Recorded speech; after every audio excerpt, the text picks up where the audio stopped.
pleasure to introduce to you our speaker today, the Reverend Andrew Bozeman.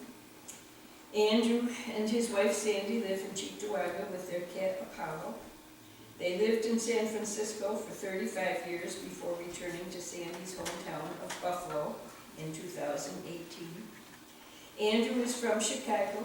He had 2 adult sons, one in Orlando, Florida, and the other one who lived in Des Moines, Iowa, recently passed to the spirit world. Andrew is a veteran of the U.S. Air Force and a member of the First Spiritualist Temple.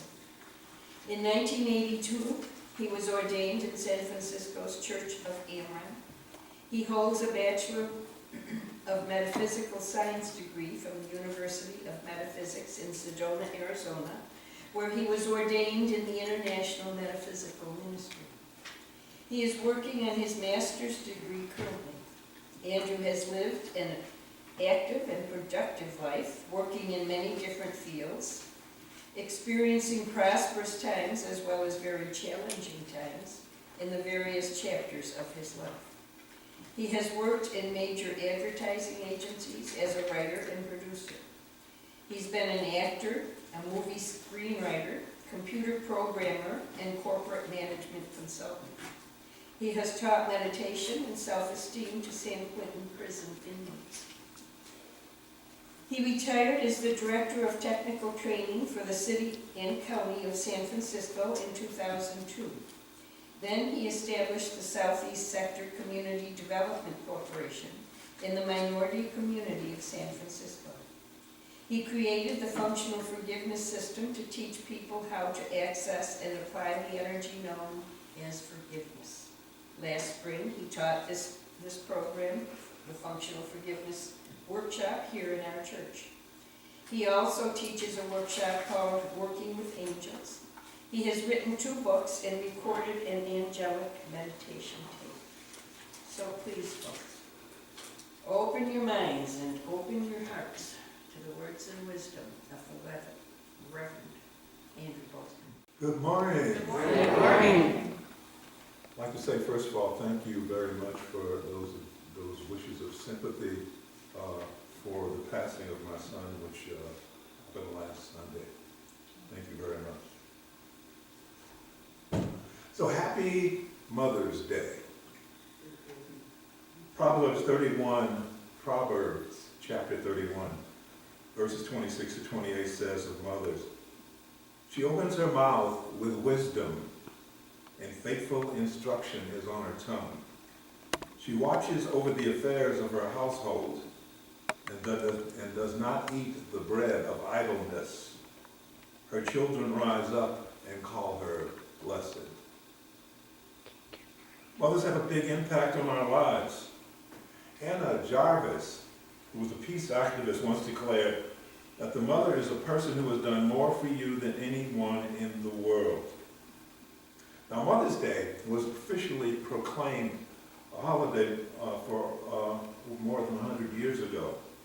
Julia Ward Howe, the woman who wrote the Battle Hymn of the Republic, actually made a proclamation to celebrate a Mother's Day in 1870.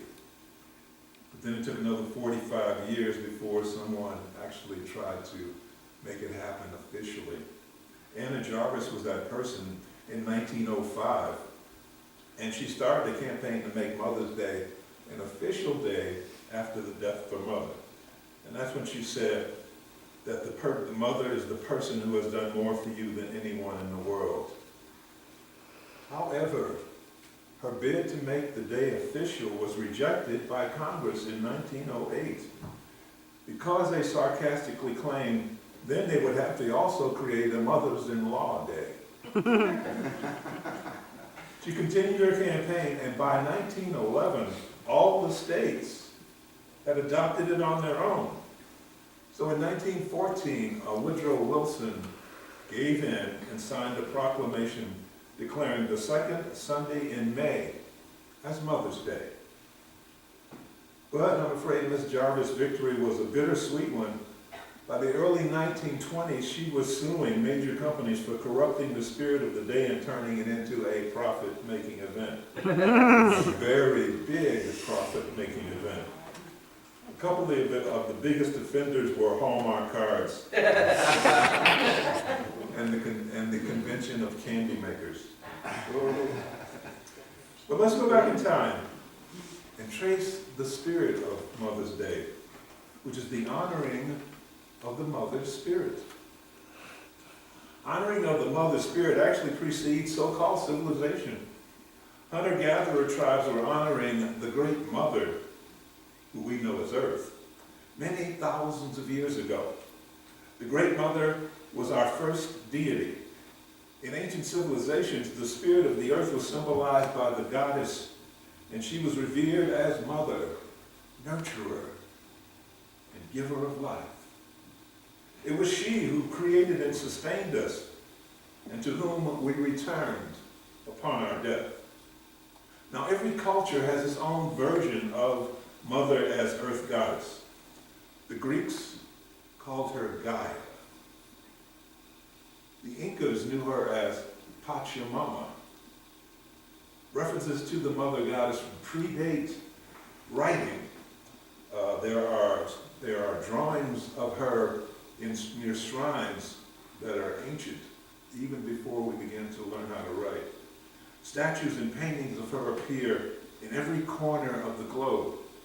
She is the first goddess, the primeval one, the creator of all life.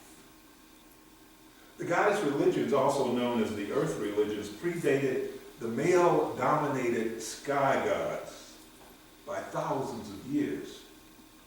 They were matriarchal in structure, and their farming communities appear to have lived in relative peace and abundance. They were the dominant religions of the world until the invasions of the nomadic Kurgans and other mountain tribes began. They came down from the mountains beginning about 7,000 or 8,000 years ago. Their invasions were triggered by the collapse of the grazing lands, which were rather sparse in the higher elevations, and they needed them to feed their horses. So the scarcity of vegetation, along with the attraction of the warmer climates in the lower altitude lands, drew their, I'm afraid, hostile attention. Apparently, since they were spawned by the harsher environments of mountain living, their worldview was a bit harsher and more cruel than those of the lowlands. So their attacks on the lowland communities were so dramatic and brutally vicious that it was theorized that the traumatic effects on the victims of those attacks were so severe that they altered the consciousness of the human race. The memory of those barbaric assaults is imprinted on our DNA. So honoring of the mothers of the feminine spirit in the form of the goddess and matriarchy was forced underground by brute force. But the spirit and influence of the mother and the power of the feminine vibration somehow manages to find its way back into our consciousness through various means. I mean, matriarchy still exists in the Seneca Indian tribes. Seneca Indian tribe women are in charge of farming, property, and family. They have complete ownership of all the land and the homes. Heredity, lineage is traced through the women. The women leaders of the tribe, they're called clan mothers. The ascended Mother Mary, mother of Jesus, is honored by Catholics as a saint. She's also honored by all Christianity as well as Islam as a spiritual being who represents unconditional love and light. This is true even among those who dispute the validity of the virgin birth. She is revered as the healing energy at the village of Lourdes in France, where in 1870 the child who later became Saint Bernadette witnessed the appearance of Mother Mary's spirit on several occasions.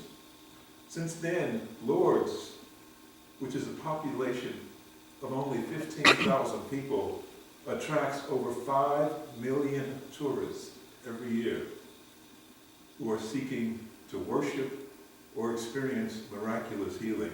And there have been thousands of miraculous healings that have happened in the village of Lourdes over the past centuries.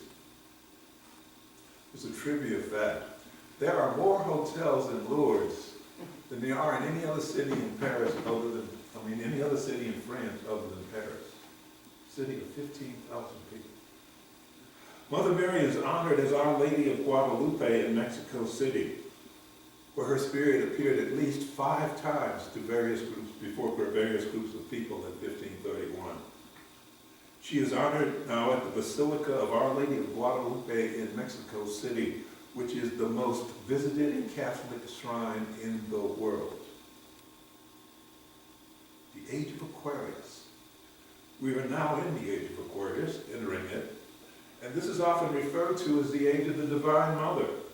This is the age that will bring about a spiritual transformation and healing unlike any other, and where our awareness of God as Mother and Holy Spirit will come to full realization. In the East, she's known as Kuan Yin, the Chinese goddess of mercy. In Jewish tradition, the feminine aspect of God is called Shekinah. In Hinduism, she appears as Shakti. And in the ancient Egyptian tradition, she is known as Isis. Spiritually, the mother anchors the energies released from spirit, Father, into matter, Mother.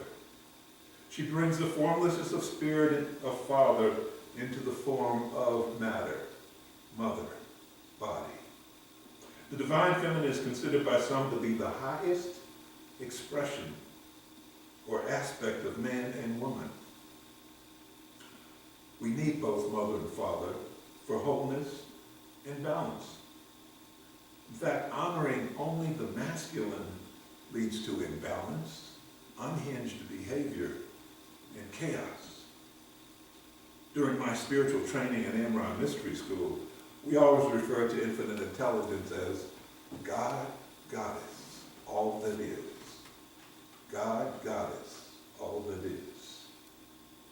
So Mother not only gives us birth, but they are critical to all stages of our development, starting in the womb. After birth, the baby's brain learns to construct and interpret the images that are fed to it through our eyes as sight. This occurs by the baby focusing on the face of the mother while it is breastfeeding. That is how we construct our sight, how we interpret sight. So the mother's face becomes the template through which all vision is based. And according to some scientists, babies who do not have that experience of focusing on the mother's face develop vision problems. While still in the womb, our growth and development are totally influenced by mothers. Whatever she eats, drinks, thinks, reacts to, all affect the embryo. Whatever happens to the mother while we are in the womb affects the way we grow and think and develop the rest of our lives. Seems Anna Jarvis was right. The mother is the person who has done more for you than anyone else in the world. Fiction has taken the mother influence to a whole other level. Fairy tales have wicked stepmothers. Take Cinderella, for example. In the movies, we see mothers given the dubious credit of being the force behind Criminal Minds. In the classic movie White Heat, starring Jimmy Cagney, Corey Jarrett, who is the criminal played by James Cagney, is totally devoted to his mother, Ma Jarrett, who is the head of a gang of criminals, and who Cody is always trying to impress. And at the end of the movie, before his character goes up in an explosion of flames on top of an oil tank, he shouts the line, "Made it, Mom! Top of the world!" There are several movies based on the infamous Ma Barker, who supposedly ran one of the most notorious criminal operations of the Depression era. J. Edgar Hoover, head of the FBI, called her the most vicious, dangerous, and resourceful criminal mind of the last decade. However, historians now say that she wasn't really the head of the gang, and Hoover made it all up to justify killing an older woman. Mothers are even the object of comic portrayal when the little petite mother terrorizes her behemoth son into good behavior. Once the conditioning is there, no matter how big he gets, she's still in control. But negative and humorous images aside, more often than not, mothers are the recipients of the highest praise when it comes to the greatest levels of achievement by grateful sons and daughters. Acceptance speech after acceptance speech after acceptance speech by athletes, singers, actors, authors, and numerous other award winners usually include that line, "I want to thank my mother." It seems Anna Jarvis was right when she declared that mother is the person who has done more for you than anyone in the world. There are many special children in our society these days who are cared for and nurtured by mothers. Legally, we call them pets, but they are very much children. My wife Sandy has a special child. His name is Apollo. And I'm sure he doesn't think of himself as just a cat. He's a child of our household and expects to be treated that way. And if you heard Sandy talk to him, you would be sure they understand each other. And I'm sure many of you can testify to the truth of that and have the same kind of relationship with your special animal children. Another group of children that mothers expend tons of energy nurturing are teenagers. Hormonally, that is an insane period of life.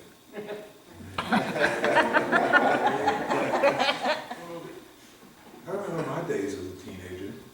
They were very trying on my poor mother. I mean, she had 7 kids, but when I hit my teenage years, I kind of took all of her attention.